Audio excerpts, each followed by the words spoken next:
I would like to welcome you to this already now traditional Global Networking Forum at our spring meetings here in March in Paris. We are very happy to see so many of you being interested in this event. And I would like to start this event by welcoming on stage the President of the International Astronautical Federation, Mr. Kiyoshi Higuchi, please.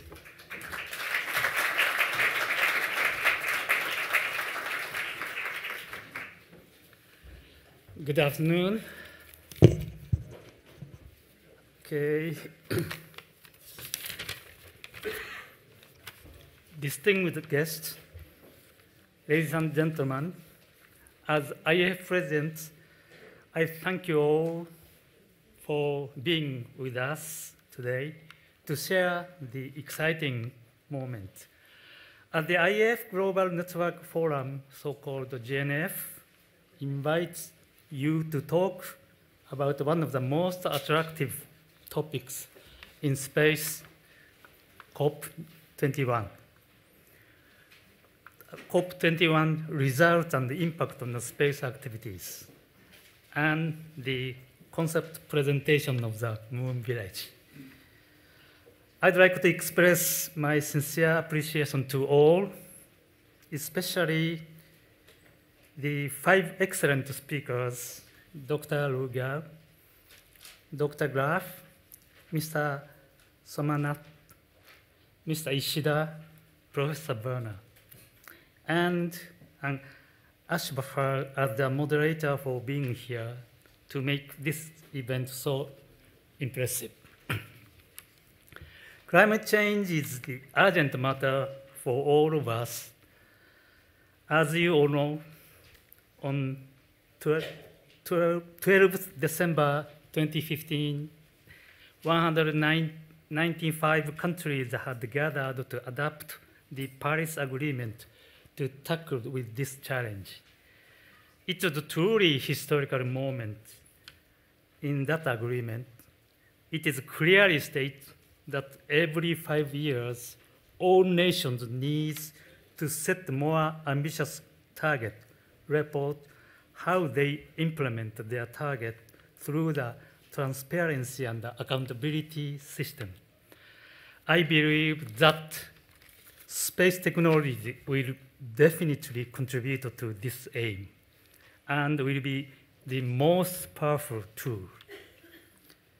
This month, I had a chance to give a small lecture regarding the space technology and its contribution to the environmental challenge for one of the most biggest Japan's Environment Foundation. There, I felt that the more and more people are becoming aware of the importance of the space technology. I very much look forward to hearing the discussion in panel COP21 result and the impact on the space activities led by Dr. Gall. Not only the challenge on the Earth, we also pursue the frontier of the humankind. It is a never-ending dream for us to go beyond the ISS, to the Moon, to the Mars, and beyond. So tonight, I'm very excited to see the concept presentation of Moon Village by Professor Werner. It will make us confident that we will make a big leap very soon. Lastly, I'd like to thank the volunteers and the secretariats for this excellent organization of this event. Enjoy this fantastic evening. Thank you.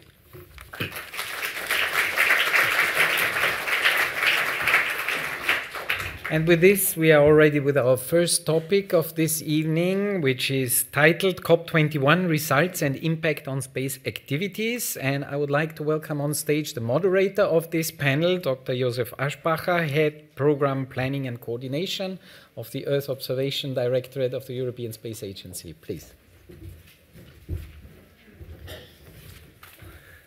So thank you very much for inviting me also to moderate this session. So I will keep my contribution very short, but just say a few words of introduction before I really hand over to the distinguished speakers of the panel.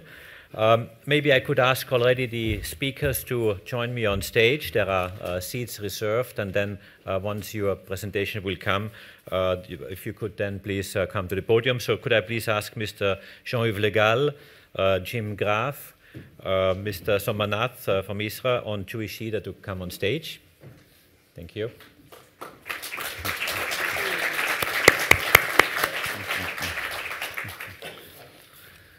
So the topic of space and climate is a very hot topic, is a very important topic. Of course, in the wake of COP21, the Paris Agreement, which was just recently concluded, there have been quite a number of activities that have been leading up to this COP21 event. And of course, with today's event in the evening, we are going one step further in discussing what can be done in more concrete terms, what space can really contribute to implement or to support the COP21 activities. Let me just say a few introductory words on how space and climate has been related and is working. You all are quite familiar, I assume, with the Global Climate Observing Systems recommendations of monitoring 50 essential climate variables, which are really parameters that do define how the climate is measured and how the climate changes. These are parameters like sea surface temperature, sea level height, atmospheric trace gases, glaciers, land cover changes, deforestation, and similar parameters.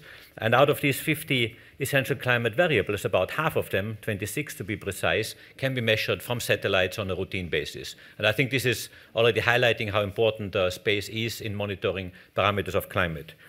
We had, in preparation of the COP21 meeting, very important preparations, in particular the Mexico City Summit, which again was where Mr. Le Gall was very essential also in preparing it, which has been preparing input to COP21.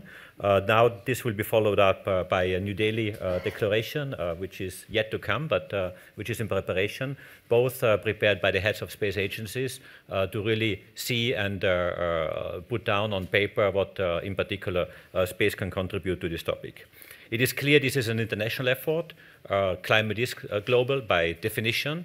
It needs global measures and global activities to really respond to it and address the issues which, of course, space can do, but space is only one of the efforts that can be contributing. So therefore, I'm really glad to have an international panel here. And I think we really have very distinguished speakers here. And I would like to lead into the first speaker, which is Dr. Jean-Yves Le Gall, President of CNES, but also incoming President of the IIF, who has been essential in driving this dossier forward and really being very much in the midst of preparing COP21, the contribution to COP21 with various activities in France, but also in Europe and in the international context. So it is really my pleasure to welcome Jean-Yves Le Gall, President of CNES.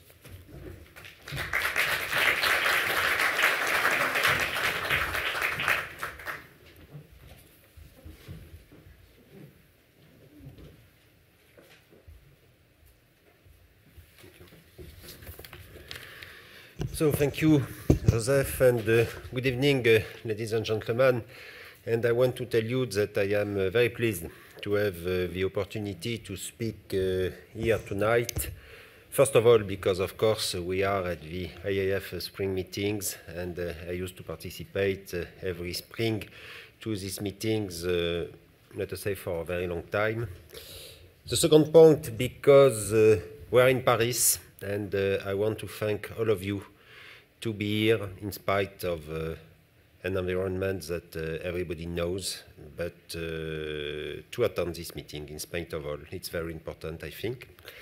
And the third reason is because we are going to speak about COP21, and I think that it is probably one of the major issues that we have in front of us in this century, because it's obvious to say that, but it is clear that there are more and more new phenomena related to climate change. And I am very proud to see that COP21 has been a success. And as it has been said by Joseph, that we have been working very hard and we have been fully engaged in the global effort to curb global warming.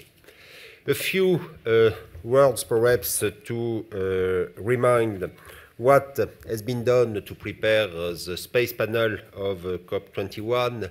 Last June, during the Paris Air Show, we organized a panel discussion involving the world's main space agencies in order to underline just how important it is that we all work together to meet this very, very important challenge of the 21st century. And in September, in Mexico City, under the auspices of IAA, the Mexico Declaration was adopted, and I want to say a few words about my friend Francisco Mendieta, who unfortunately cannot be with us tonight. I want also to thank very warmly Professor Warner, because he accepted to come to spend a few hours in Mexico City in spite of a very difficult agenda. And thank you, Jan, because your presence in Mexico City was instrumental in the success of what has been done. And so we adopted this Mexico Declaration, which highlights the key role of satellites in studying climate and monitoring greenhouse gas emissions, which is very, very important with regard to international commitments made by nation states. And the international involvement has demonstrated that now, more than ever before, space is working for climate, and this is on this point that I would like to insist tonight. And as a matter of fact, all these efforts put space firmly on the agenda at COP21 and led on Saturday, 12th of December 2015 to the Paris Agreement, which is, and I think that all the states worldwide say that, it is a historic success, paving the way for sustainable development decisions and laying the foundations for concrete actions. Now, why did we succeed in such an endeavor?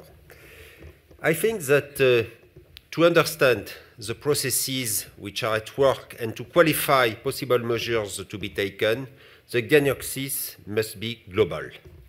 Essential variables need to be monitored continuously to provide data for mathematical models intended to forecast the evolution of the planet's, let us say, metabolism, even if in general we speak about metabolism for a living body, but the planet, as a matter of fact, is a living body. And the implementation of actions needs to be carefully monitored. And in fact, only space allows to achieve a global coverage, continuity of observation, simultaneous monitoring of different variables at global, regional, and local scales, and the ability to deliver data rapidly to our stakeholders.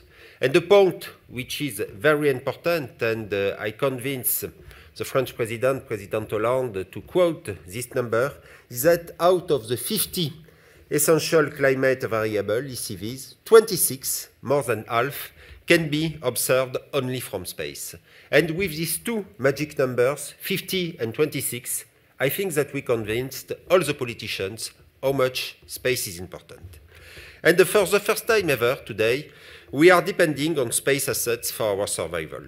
It is not our planet that needs saving, as it will do just fine on its own. The threat concerns all of us, our economies, our societies, basically our very existence. Governments are now increasingly aware of this fact, and it's a result of the COP21, in the future COP22, and so on. And this is why they have urged their space agencies to focus their efforts on satellites dedicated to climate research. Now, if you allow me, I would like to say a few words about Europe's and France's key role, and I think that we have here NVSat that we launched successfully.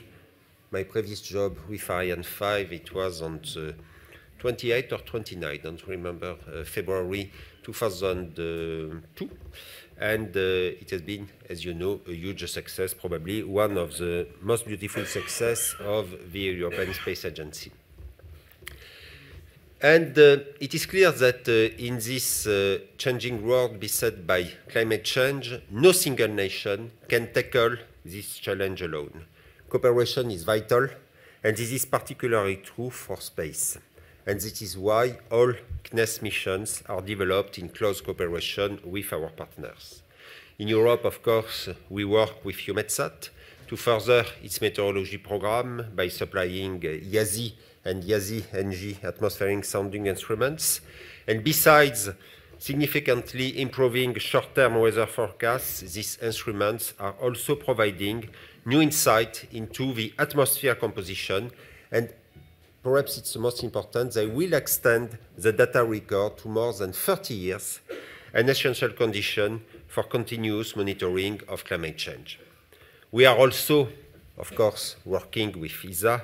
SMOS is already acquiring measurements of soil moisture and ocean salinity to aid our understanding of the water cycle and the role of oceans in regulating the Earth's temperature, while the biomass missions, which will be launched in a few years from now, currently in the development phase, will help us to quantify the amount of carbon which is stored in the forest.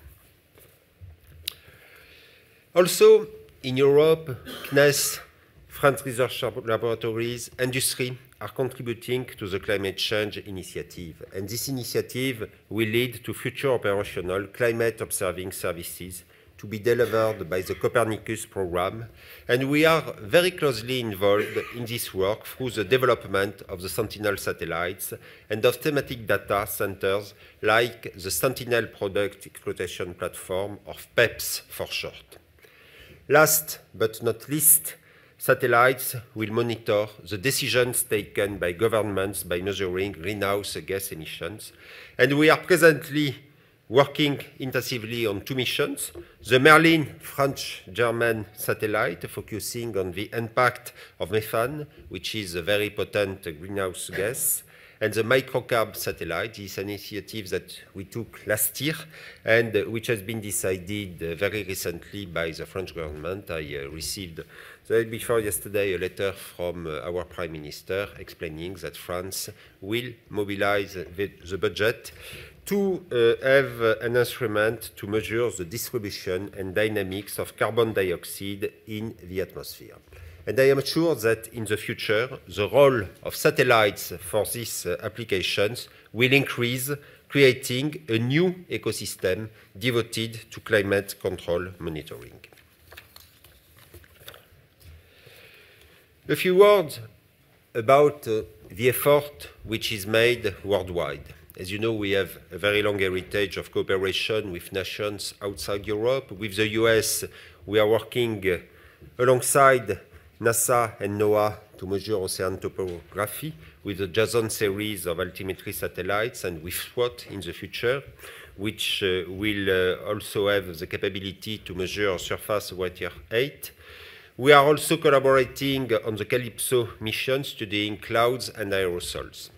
With India and ISRO, we are working on three key projects: Megatropic and Saralaltica, which are already in orbit. Megatropic for the study of tropical monsoons, and Saralaltica with an altimetry payload that has already improved the resolution of sea level measurements in coastal areas and our understanding of the polar ice caps.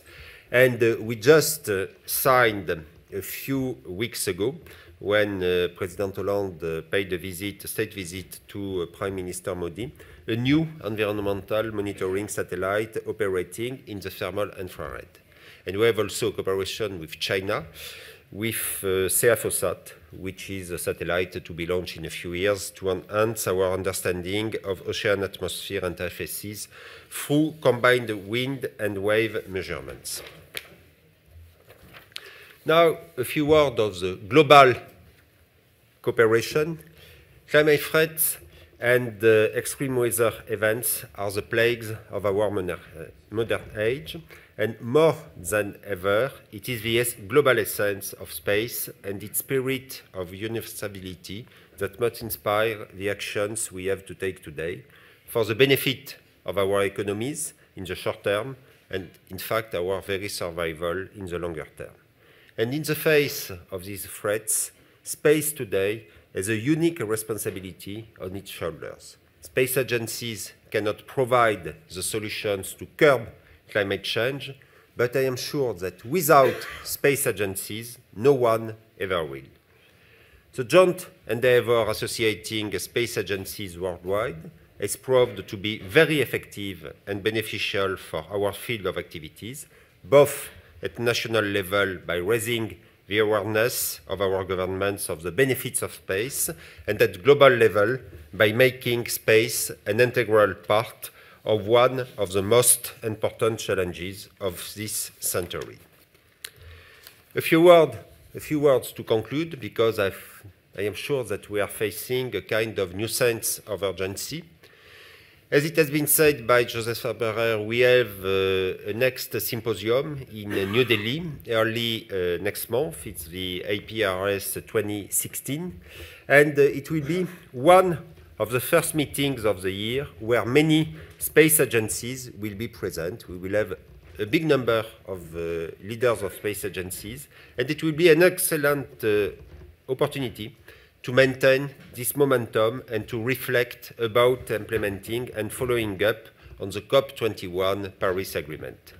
The first draft of the future New Delhi Declaration has already been circulated. It will be discussed and refined until our meeting, then formally endorsed at a later stage by the space agencies after, of course, consultation with the CEOs. And we will have a plenary event during the next ISC in Mexico, in Guadalajara, next September, to be devoted on the same theme. To conclude, because I've already been too long, I would like to tell you that I firmly believe that the spirit of the Paris Agreement at the COP21 must be sustained. It's obvious. But what is also obvious for me is that the space agencies of the world are ideally placed to play a role in the spirit of global cooperation with a new sense of urgency. And be assured that on a personal level, as in my different positions, I will do my utmost to contribute to this goal. I thank you.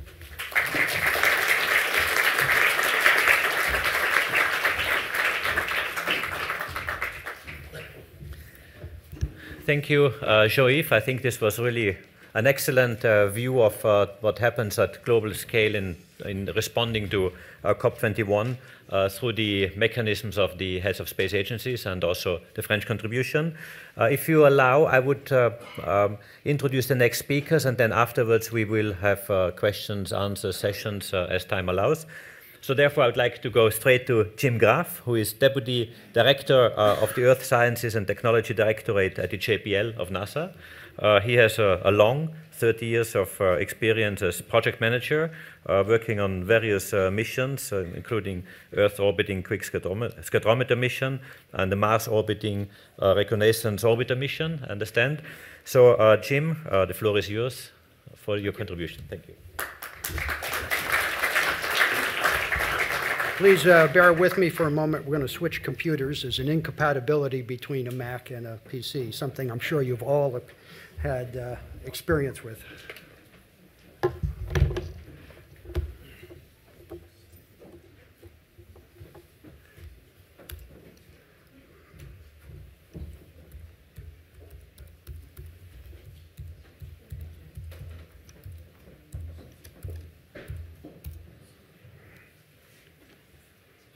Okay, that's there. Is it going to come up on the main screen? Do I? Oh, good. So it's there. Okay.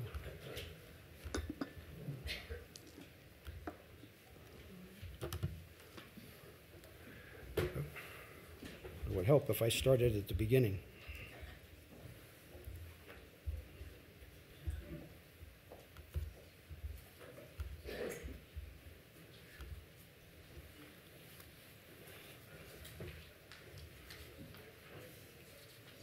Okay, I'm going to walk off the podium and talk without the microphone. Can you hear me in the back? I guess I can't do that then. Okay. Oh, that's all right. I'll just use this. So much for that idea. Okay, you think about COP21. There are three numbers that you should be thinking about. Since the pre-industrial age, the temperature, the global temperature, has risen approximately 1 degree C. 195 countries came together in a historic moment where they all agreed that they wanted to try to cap the rise in the temperature to 2 degrees C with a goal of getting to 1.5 degrees C and not letting it get above that. That's pretty amazing for all those countries to come and say, we do have a problem, we need to address this. So how do they do that? Okay, first of all, there are 4 basic pillars associated with COP21. First one is nationally determined contributions. Each country determines what it can provide and what it thinks its targets are.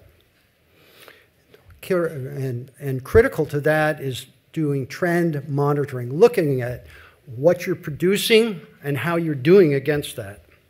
Second one is the finance side, and I'm going to talk about that. And the reason is because I don't see any relationship to space. But the other two also have a relationship to space. The agreement text is another element that talks about capacity building.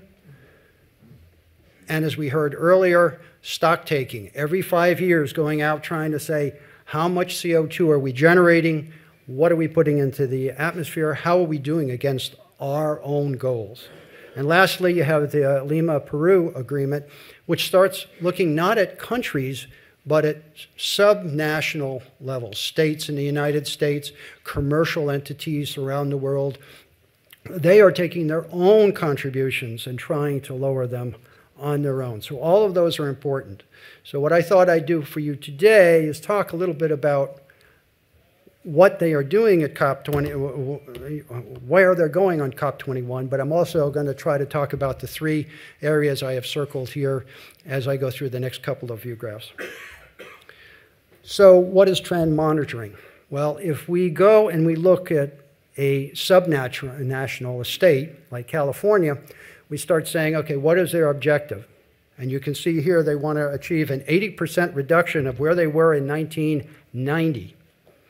And they want to do that by 2050. To be able to do that, they really need to be able to get to 40% by 2030. And then they want to get back to the same level that they were at one time in 1990. They want to get back to that in 2020. So, okay, how do we go about and do that? We make measurements that are coming in situ measurements and measurements from various contributions, cars and power plants around the area, and we try to measure and figure out what that CO2 is. But that process takes 3 years. What you're seeing here is in 2015, we will figure out just where California was in 2012. So we have a latency here, and we have an inflection point. Are we going down and meeting our goals, or are we going up? We may not know for 3 years because of the laborious process. So what all of us can do here in the space industry is to try to reduce that latency and give them much more accurate measurements of where we are with the production of CO2. So how can we go about and do that? In some cases, we have satellites that are flying. The Orbiting Carbon Observatory 2 was put up in July of 14 by NASA to measure global CO2 levels very accurately. So it can get down, you're talking about a few parts per million in terms of its ability to measure the CO2 levels, and this is one of the first images that was taken and created from the data. I want to do a call out to my colleagues from JAXA because none of this would be possible without their pioneering GOSAT, which helped us with algorithms, and we've been cooperating with them for a long time in the measurements that they have been making. So it's not just one nation, it's many nations drawing together to try to create the accurate data that's needed to be able to understand where all these entities, these subnations and nations are headed with their commitment. Just to show you, this is the drawdown in the northern hemisphere in the spring and summer of CO2. The red is about a little over 400 parts per million. And so you can actually see over 2-week periods how the carbon dioxide is being absorbed out of the atmosphere and held into the soil and by the plants. Okay, let's talk about another element, which is, again, subnationals. How are we going to measure the extensive CO2 that's out there? First of all, you've got about 80% of the CO2 emissions, fossil CO2 emissions, comes from about 3% of the land when you look at the United States. So you've got to say to yourself, okay, I can go and I have to instrument those cities and I can get that kind of accuracy.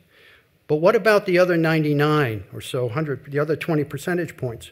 To do that, I have to look at 30% of the nation. And that is a huge amount. So it really calls for a multiple-tiered observing system.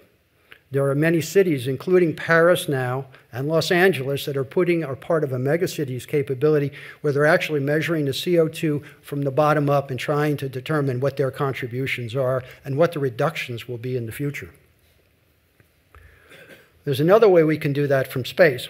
We have another instrument that will be going up on the space station in 2017. This is very similar to the OCO2. It's called OCO3 instrument.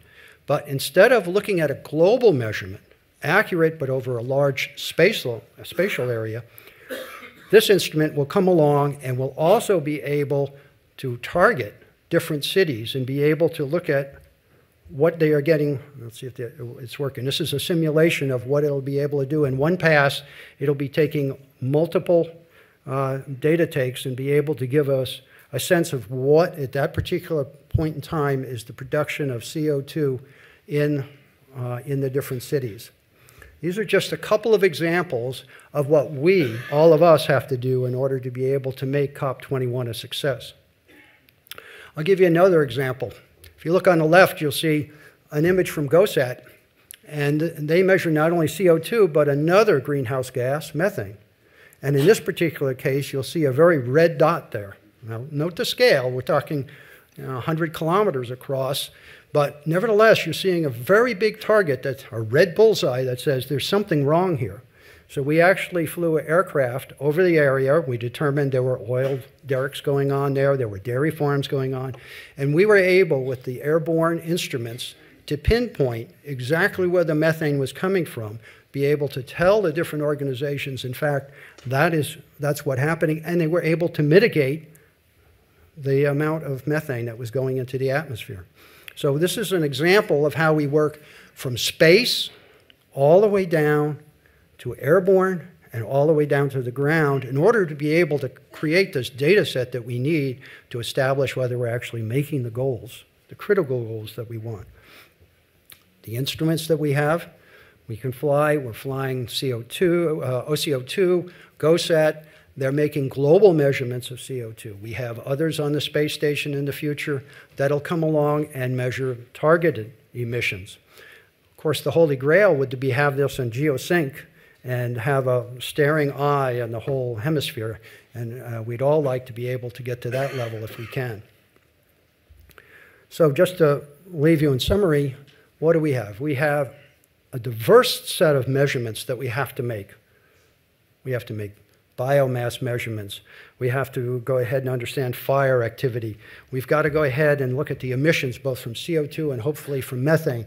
If we want to get a hold of what is happening on this planet, we've got to be able to make these critical measurements. We do that with a variety of instruments, and they're being done by many, many space agencies over the entire world.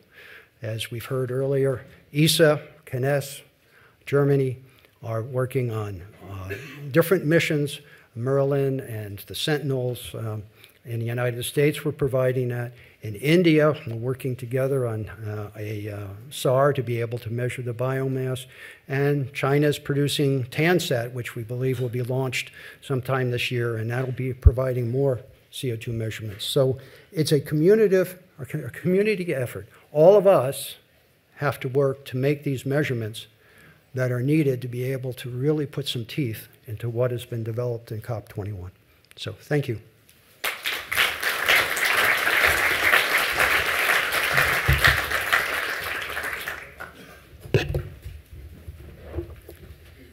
Thank you, Jim. I think this was a very nice overview on the space capabilities, current and planned. So without further introduction, I would like to introduce the next speaker from ISRO, Indian Space Research Organization, Mr. Somanath. He is Director of the Liquid Propulsion System Center, and I hear he's also an outstanding scientist in terms of title, which he recently received, and Associate Director of the Vikram Sarabhai Space, and you have to excuse me, Space Center. So, Mr. Somanath, the floor is yours.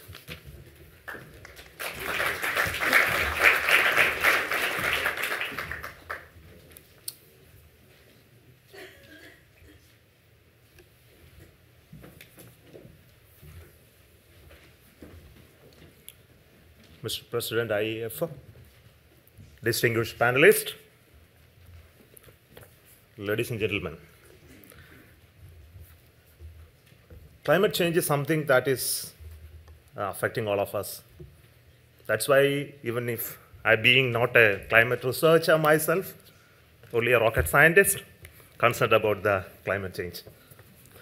And I have the honor of being with the panel, distinguished panel, to discuss on the space activities related to climate change and its researchers. As already mentioned about those 50 essential climate variables, we know that importance to the atmosphere, land, and ocean, those one of the important climate variables out of those 50. We have indicators of climate change from the measurements of these essential climate variables. Today, with the measurement of each of them, we are able to make weather predictions. But what we're trying to do today is to look at the climate predictability for quite a long time, much more longer time than what we are able to do now. In India, we know we can't stop the climate change from space. We can only become an enabler of the climate change research in terms of providing data. So if you look at the spacecrafts that we are putting in for this purpose, I will be discussing them a little later.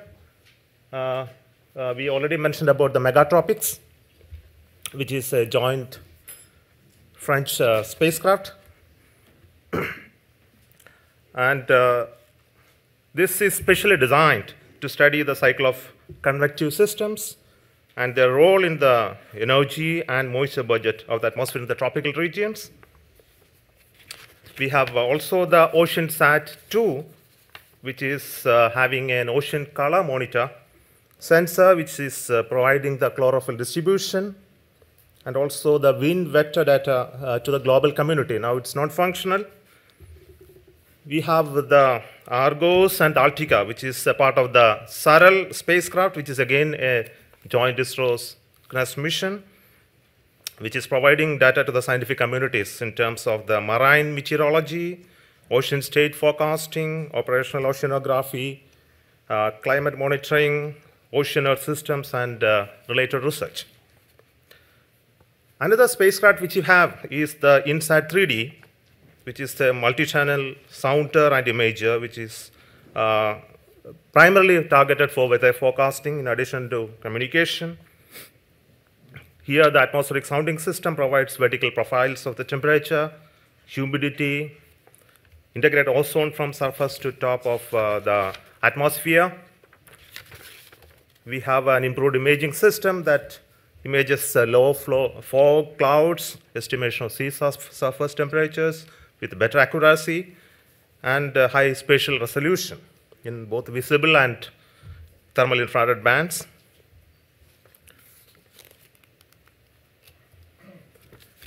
In India, the climate change research is not a space activity alone.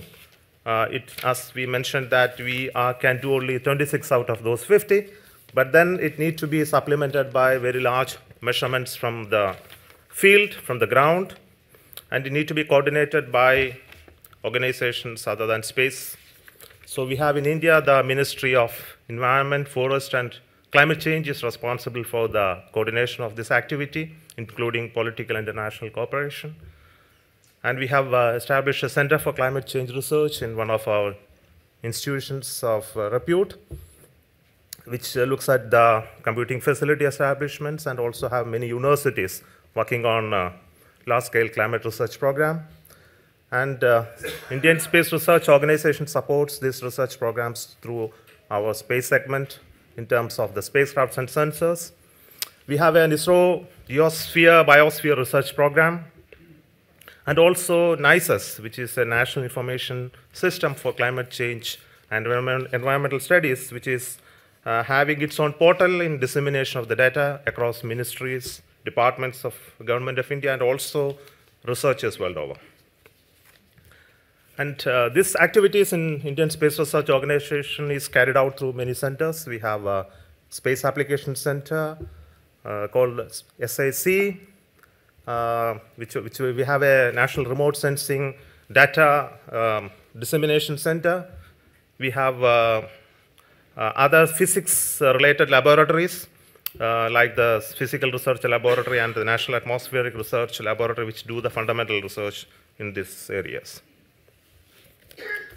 Some of the studies which is happening in India related to the carbon cycles, we basically on the quantity of the carbon pools, the flux, then carbon balance, the estimation of the temporal pattern as affected by the human activities, also the predict the carbon source link in the sink in future and climate and its impact on the climate and the human influence. The problem today is to capture this data in the required spatial variability and also detect its small differences over a large domain.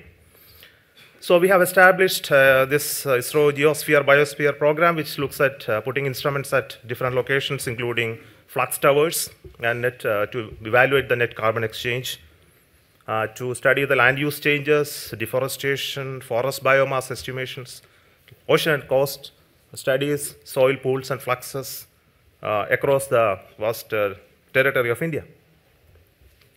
Here the Geosphere Biosphere program looks at the different measurements and studies, which is a multi-institutional program in national scale. As you can see, those list of those studies. And also for the climate change research, we have specific programs on looking at the aerosols through multi-wavelength radiometer network, athelometers, boundary layer lidars, agromet towers, greenhouse gases observatories, study on Himalayas. As you know, Himalayas is one of the most important ecosystem that affects the climate in our region. Ocean studies specifically, and also terrestrial biosphere studies. Just to speak about one of them is the Himalayas, in which we have a large amount of focus in the past years. Basically, the Himalayan cryosphere, we have to depend on mostly the space-based observations to look at the snow cover and also the variabilities and trends, basically observing the glaciers, its inventory and characteristics, mass balance, snow retreat and advance, the boundary, the tree boundaries, and also to look at the thickness of the ice sheets, glacier velocities trends, snow melt, snow runoff, and long-term effects of such measurements on our ecosystem is the point of study. We have a large array of Earth observation satellites ISRO is doing, in addition to what I mentioned about the joint work which we are doing with CNES and others. On the focus is not only on high resolution imagery as well as land and water and ocean, and specifically address weather climate studies. We have been doing it earlier, and we are continuing to add more capability in these observations in the coming years. Basically, the sensors play an important role in the observations that we need to make from spacecraft. We are in the process of working out these new sensors in terms of the capabilities than what we have presently having. The hyperspectral sensor, looking at the crop stress detection, forest, species dissemination, and mineral prospecting, etc., in addition to coastal studies. We have an Sapphire, which is looking at the humidity profile measurements. On a K-band Altica, which to look at the ocean state forecast. We're also looking at the GPS radio occultation to measure the temperature, humidity profiles, and also the passive radiometers, multispectral, multi-angle, dual polarization image sensor, basically for aerosol studies, and carbon, greenhouse gas sensors, spectrometers, space-based Doppler weather wind lidars, microwave radiometers. So this development and induction in our spacecrafts are already planned.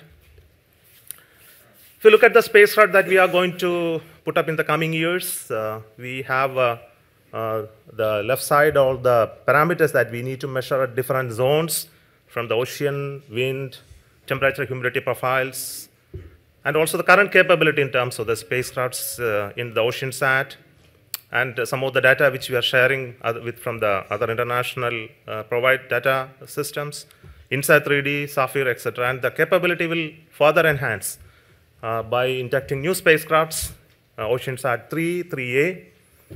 We'll add additional ocean color monitor bands, and also improved repeatability. And on terms of the wind vector, we are going to put measurements in SCATSat, OceanSat 3 and OceanSat 3A. And also on the humidity profiles and temperature profiles, the next generation INSATs will address those in better accuracy.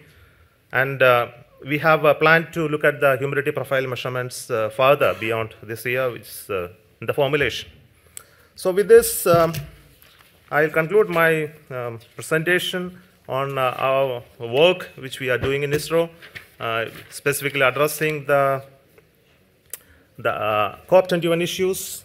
As we know that we are looking at methods to achieve certain progress in preventing the degradation of the environment, either to decelerate the adverse effect of the climate change and achieve certain targets, as we already looked at, mentioned by the earlier speakers, in terms of the carbon emissions and global temperature rise.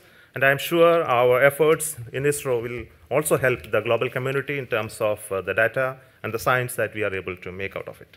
Thank you so much.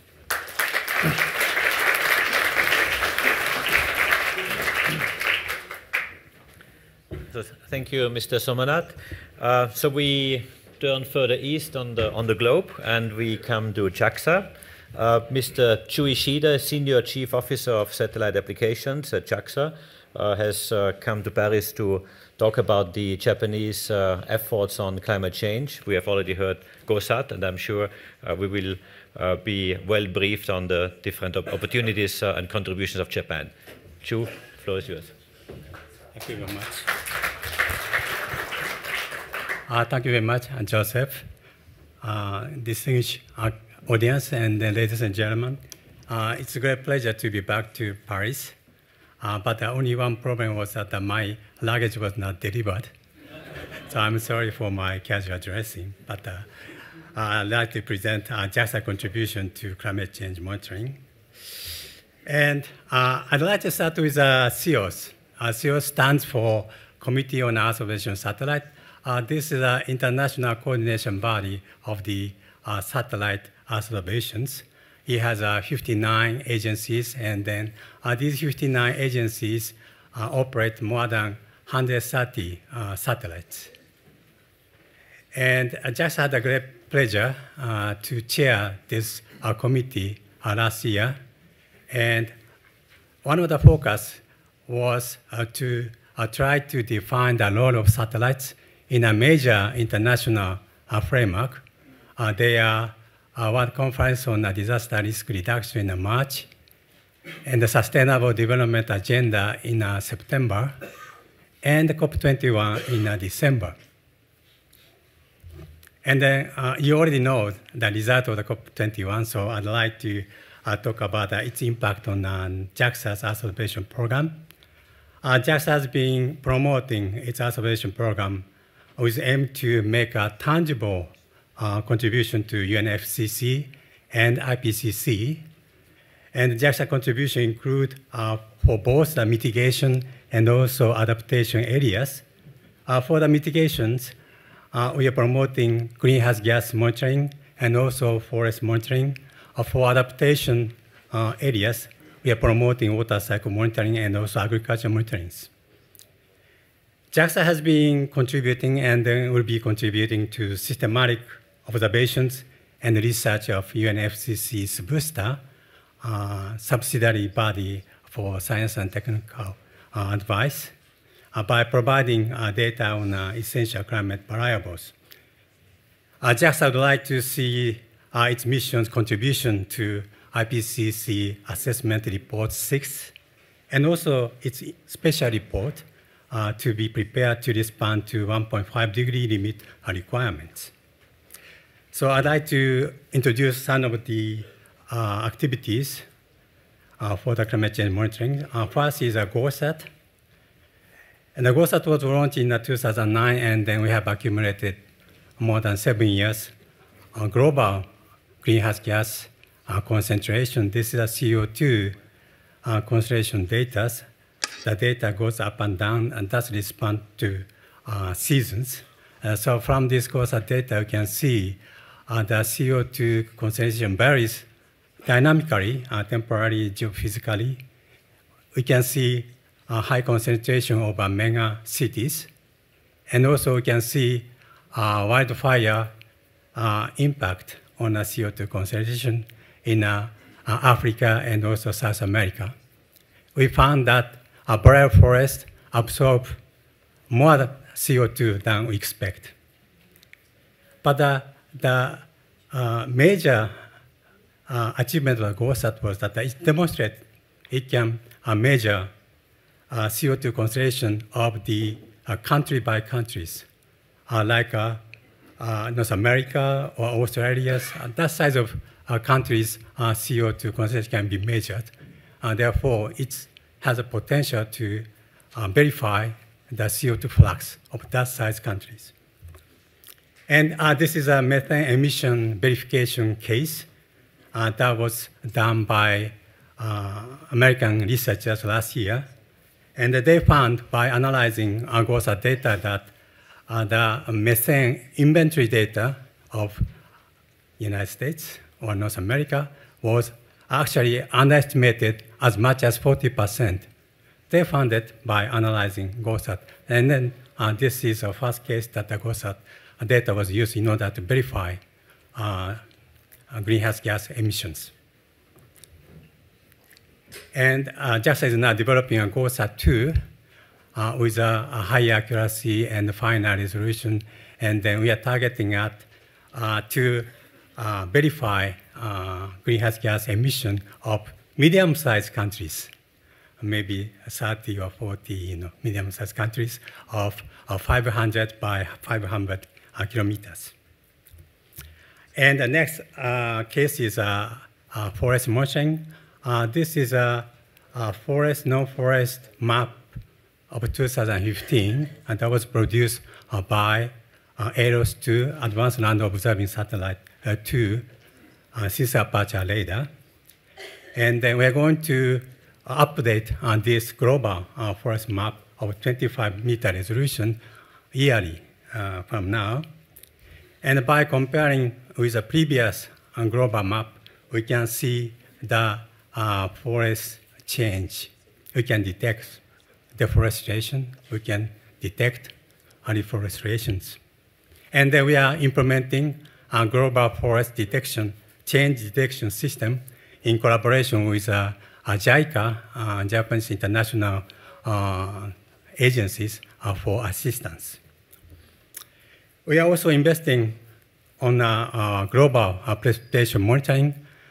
This is a global precipitation satellite map, which was produced by combining more than 13 satellites, including geostationary low Earth orbiting satellites. And then we're providing this data every hour, and then for free, and everyone can make access by this data by accessing to JAXA website. And from this global precipitation data, we are closely monitoring the global precipitation trend. This is 70 years global precipitation trend by precipitation radar of TRMM, and then we are now continuing with this monitoring with global precipitation measuring missions. And then we are going to see maybe the increase of the precipitations soon, which was predicted by models. And also this kind of global precipitation data can be used in order to implement a flood warning system or a drought warning system. We are implementing these flood warning system in Bangladesh, Philippines, and also Vietnam, in collaboration with Asian Development Bank. And also we are implementing drought warning system in the Great Mekong subregions in collaboration with JICA. And we are making the soil moisture data available. This is the soil moisture data being provided by AMSA2 of the GCOM-W data. And the US and China are using these soil moisture data for their operational soil moisture or drought monitoring systems. Our cooperative research recently successfully demonstrated their capability to predict the events of the drought.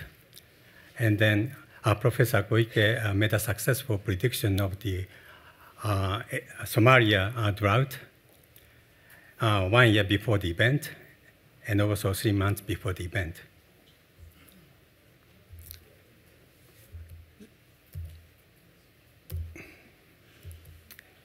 So I think the remote sensing or satellite observation become more and more important in order to detect the global change due to climate change.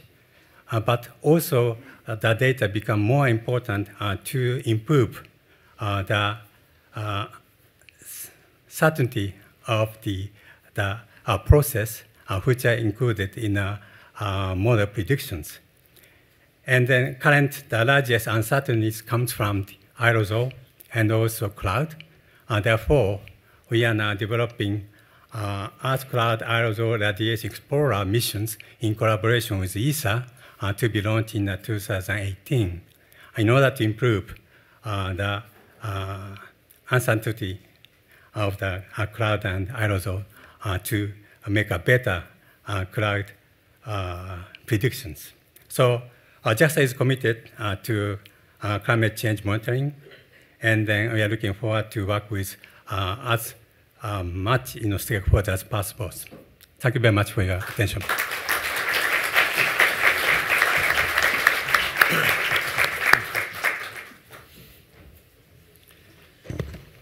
So the last slide, I think, of JAXA, of Chu Ishida, really showed the international cooperation we have on climate. So we have about 1 minute left before we head to the next highlight of the evening. Is there any one question to the members of the panel? Yes, please. Yes, for Mr. Graf, a very interesting presentation. My question is this. I look at things from a system point of view. At the end of each day, Walmart is able to tell you how many paper clips they sold, how much toilet paper they sold. Why is there a 3-year latency period in finding out the data? What, is it that you're not ready to go into full operation? Why not every 6 months, every quarter, every month, every week, every day? And one other comment I want to make is, today is Wernher von Braun's 104th birthday for anyone who may care. Very good. I think Walmart is contained. It has its own set of supplies and it has its own information system. The concept of making the inventory associated with all the contributions from CO2 is vast. Whether you're dealing with consumption of gasoline or petrol, I guess, in England,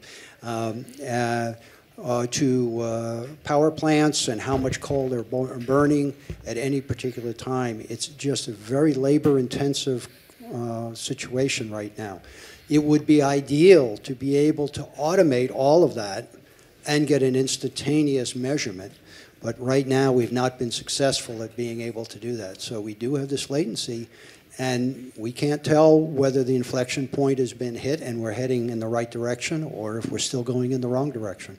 So the governments, all of the commercial entities that are participating are attempting to speed up their measurements, but it is a very laborious and very large and very difficult problem. Do we have any other burning question? If not, then I would like to thank the speakers. I think we really had an excellent panel.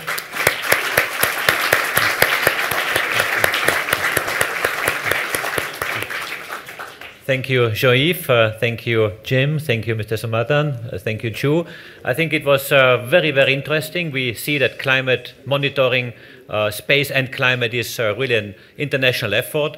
I think this panel has really demonstrated the international dimension, and I'm looking forward to the next steps. Thank you, IAF. Thank you, speakers, for your excellent contributions. And I hand back to the IAF.